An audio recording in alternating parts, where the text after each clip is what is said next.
आहे बघा।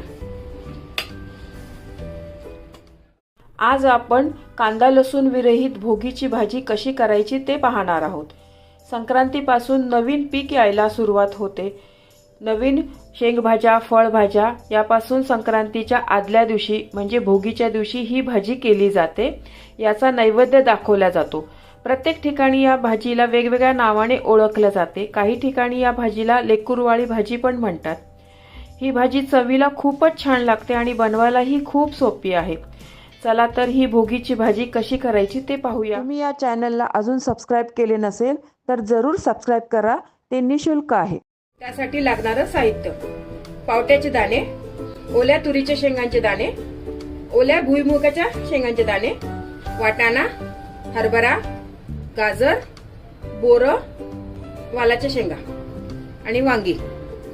भाजीसाठी लागणारा मसाल्याचे साहित्य: मोहरी, गरम मसाला, हिंग, धना जिरा पावडर, मीठ, लाल तिखट, जिरं, हळद, फोडणीसाठी कढीपत्ता आणि फोडणीसाठीच तीळ, तसेच वाटण्यासाठी सुके खोबरे, कोथिंबीर। इथे मी कोथिंबीरीच्या काड्या पण घेतलेल्या आहे, कवळ्या, त्या पण वाटणामध्ये चांगल्या लागतात आणि भाजीचा एक स्वाद चांगला येतो त्याच्यामुळे। आलं, मिरची आणि हा भाजलेला तिळाचा कूट। सर्वात आधी आपण आता वाटण वाटून घेऊया। त्यासाठी आधी मी खोबरं वाटून घेते, कारण खोबरं जर दुसऱ्या साहित्यांबरोबर वाटलं तर त्याचे जाडे जाडे तुकडे तसेच राहतात, ते बारीक होत नाही व्यवस्थित। त्यामुळे मी आधी फक्त खोबरं बारीक करून घेते।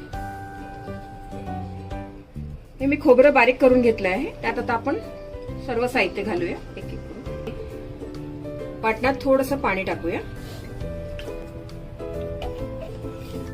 हे पहा, छान आपलं वाटण तयार झालेलं आहे। या वाटणामध्ये मी लसूण घातलेला नाही आहे, कारण ही भोगीची भाजी आपण नैवेद्यासाठी बनवतो आहे।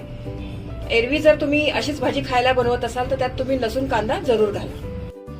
मी भोगीची भाजी कुकरमध्ये बनवते, तर आधी मी तेल तापवून घेऊया चांगलं। तेल आता आपलं छान तापलं आहे, त्यात आधी मी मोहरी घालते, जिरं,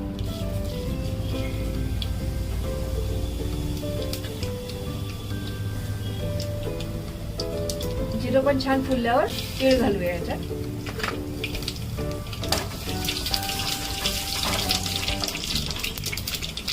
तीळ पण चांगले फुलल्यावर हिंग,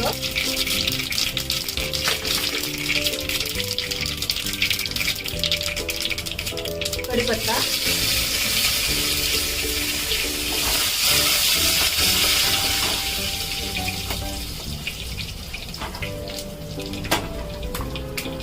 आता यावर आपण वाटण टाकूया। वाटण छान तेल सुटेपर्यंत परतून घेऊया। मसाला हा चांगला तेल सुटेपर्यंत तुम्ही परतून घ्या। आता आपण याच्यामध्ये सुके मसाले टाकूया। 1 चम्मच धना जिरा पावडर, अर्धा चम्मच हळद, 2 चमचे लाल तिखट, 1 चमचा मीठ आणि 1 चमचा गरम मसाला। हे पण छान आपण आता परतून घेऊया। सुके मसाले पण आपले छान परतून झालेले आहे। आता आपण यात एक एक करून भाज्या टाकूया। ओल्या तुरीचे दाणे, हरभरा, वाटाणा, भुईमुगाच्या शेंगांचे दाणे, गाजर, वाल, पावट्याचे दाणे आणि बोरं, सर्व आपण मसाल्यामध्ये छान परतून घेऊया। मसाल्यामध्ये आपल्या छान भाज्या परतून झालेल्या आहे। यात आपली वांगे टाकायची राहिली होती, तर वांगे पण टाकूया।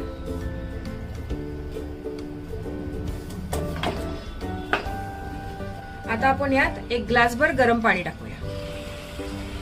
यात तुम्ही गरम पाण्याचाच वापर करा। या भाजीचा मला थोडा रस्सा पाहिजे आहे, त्याच्यामुळे मी पाणी जास्त टाकते। तुम्हाला जर सुकी करायची असेल ही भाजी तर थोडं 1 कपभर पाणी टाकलं तरी चालेल। या भाजीमध्ये मी पालेभाज्या नाही घेतल्या आहे। तुम्हाला हव्या असेल तर तुम्ही पालेभाज्या घेऊ शकता। चाकवत, पालक, मेथी वगैरे तुम्ही टाकू शकता।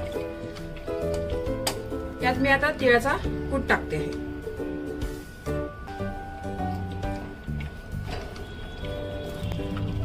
आता आता आपण कुकरची एक शिट्टी काढून घेऊया.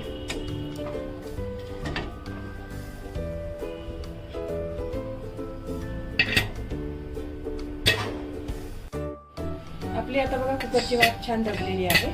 आता आपण कुकर उघडूया. आहा, काय मस्त भाजीचा रंग आलाय बघा, मस्त.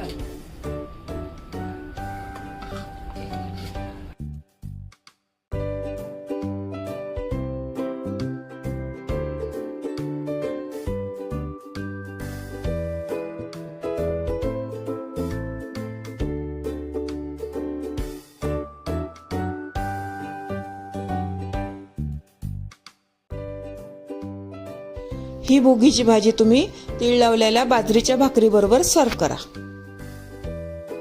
ही भाजी आरोग्याच्या दृष्टीने खूप पौष्टिक आहे, त्यामुळे ही भाजी नक्की करून पहा आणि कशी झाली ती कमेंट्सद्वारे कळवा. तुम्हाला ही रेसिपी आवडली असेल तर तुमच्या मित्रमैत्रिणी आणि नातेवाईकांबरोबर शेअर करा. व्हिडिओला लाईक करा व चॅनलला सबस्क्राईब करा. रेसिपीला कमेंट्स करा. तुमच्या कमेंट्स वाचायला मला फार आवडतात. तुमच्या लाईक्स आणि कमेंट्समुळे माझा उत्साह वाढतो आणि नवनवीन व्हिडिओ बनवण्यासाठी प्रोत्साहन मिळते. त्याचबरोबर तुम्ही मला फेसबुक, इंस्टाग्राम आणि पिनट्रेस्टवर देखील फॉलो करू शकतात. त्यांची लिंक डिस्क्रिप्शन बॉक्समध्ये दिलेली आहे. तुम्ही ही रेसिपी कोणत्या गावातून पाहताय तेही सांगा.